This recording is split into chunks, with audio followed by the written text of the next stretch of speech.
Ciao, today we fancy a very healthy dinner and I will be making lentils. So these are lentils which have soaked overnight, 24 hours, so a little planning required I'm afraid, and I've actually washed them also a couple of times in between. I will be combining them with some vegetables, mostly what I've got in the fridge, so I'll show you what I'm cooking, and also some of the stuff from our vegetable patch. I'll make a start by getting my vegetables ready first. So this is a red cabbage loitering in our fridge, and I'll just remove the outer leaves because they're a little bit manky, but everything else is fine. And I will be using maybe a quarter if it was a whole one, as this is half of half. And I'll give it a very quick clean, and then I'll chop it in relatively small pieces. Carrot, I have washed it. I'm not gonna peel it. I fancy eating the skin. I think it's got plenty of nutrients. So I'll just remove the bottom and the head, and I'll cut it in half. I'll half it again, and I'll do some small pieces as well. Little courgette, I'm not sure where it comes from, but it was in the fridge. I don't think it's a supermarket courgette. I think it was given to us. I'll just remove the bottom and the head. And this one, I'll just cut it in half, and then I will not be doing it as small as the carrot, as it will shrink considerably, maybe a little bit bigger, like this. I just peeled a white onion, and I'm going for, actually there's a little bit left here. I'm going for white today because I find them a little bit sharper, and that will balance some of the sweetness from the other ingredients. And again, I'll cut it maybe into little chunks like this. And the last vegetable, leafy type of vegetable, is going to be kale. This is something that Julie picked from the garden 10 minutes ago. Kale, I think I said that. And again, I'll chop in rough pieces. In a relatively large saucepan, I've already poured in a liter of water. I'm now adding another liter. And I always cook my vegetables from cold water, so I'll just add everything together now. There you go, and carrots and courgette last. And Julie has just given me a stick of celery, which she's also found, so I'll throw it in as well. Next, whilst everything is still cold, I'll add my lentils. And to complement the lentils, I will be adding also a small handful of scotch broth mix. Maybe a little bit more. There. And while I'm at it, I will add some salt and some pepper as well. And I'm delving in with my wooden spoon and giving everything a good mix. Do not worry that the water seems to be at a high level. It will go down, and the vegetables will also go down. I will come back later and I'll check it, but also I'll be adding some chickpeas, but that will be towards the end. In one of my recipes the other day, I froze the rind of a piece of Parmesan cheese, and I said I would show you how I use it. So I've just defrosted it, and I've cleaned the outside rind, and I'll chop it into little pieces. And once my vegetables start boiling, I will be adding it as well. And everything is boiling now, so it's a good time to add my cheese or Parmesan rind. I'll turn the temperature down onto a medium to low. In my case, I will go to number 3 out of 9. If you've got a gas hob, turn it on the very, very minimum because they tend to be a little bit more powerful. And I'll put the lid on and I'll leave it to simmer now for a good 40 minutes. I'll come back in 40 minutes and I will be adding some chickpeas and then cook for a further 20. In the meantime, I've just been for a bike ride and I'm going to do some exercises in my rowing machine. So I'll see you in about 45 minutes.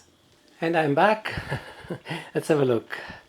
If you look, the water level has gone down quite a bit, and it's got a lovely colour actually. The reddish from the cabbage, I suspect is what that is. I should have added a bay leaf at the very, very beginning before I added anything else in the cold water. I forgot. So I'm going to add it now. We'll cook for another 25 minutes anyway, but ideally you could have done with going in at the very, very beginning. Not a big deal, but I'm putting in now. And I mentioned chickpeas, and here's a can of chickpeas. I've drained them, but I've seen people wash them, and don't do that. It's not necessary. They're clean, and you would actually remove some of the goodness. The water does actually have a lot of goodness. I would have actually used the water if it's not because I don't need any. Otherwise, it would have gone in as well, but not today. And this is looking very good. The smell is also very good. I'll put the lid back on, and I will leave now to simmer for another 25 minutes, and then it will be ready. See you then. And it's ready. So let's have a look.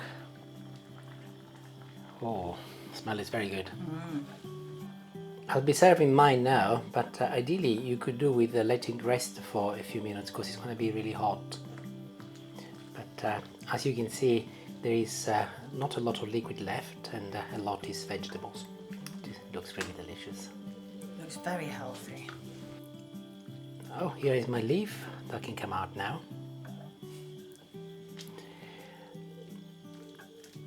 And whenever I make anything like this, I always make extra because I love it for lunch and for the following day and the day after. Very, very healthy. Nice one.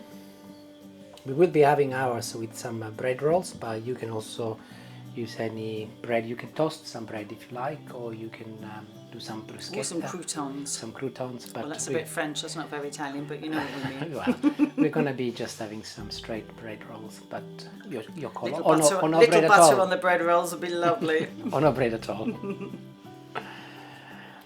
I should have mentioned, clearly this is a strictly vegetarian dish, but if you fancied, you could actually add some pork or such sausages or bacon if you wanted to do that, but we didn't think it was necessary today. And that is number 2. I will be sprinkling a little parsley, which I've just chopped, some fresh parsley. I do that at the end because it will release a lot more flavor, as well as garnishing it nicely. I've not put any olive oil at all in this recipe, and I'm only leaving it for the very, very last, some raw olive oil on the very, very top. And 2. And this is very optional, but I love it. This is Parmesan cheese. I'm going to be sprinkling some on top, not a lot, just to give a little bit more of a kick to the whole thing and balance everything else. Absolutely delicious. And also don't forget that I've put some of the rind, so that will complement it very nicely. So just a little on the top there. One, and some on the other one, as both Julie and I like it. Now, let's see what we have done. I mean, the smell is really good, so I can only imagine the taste.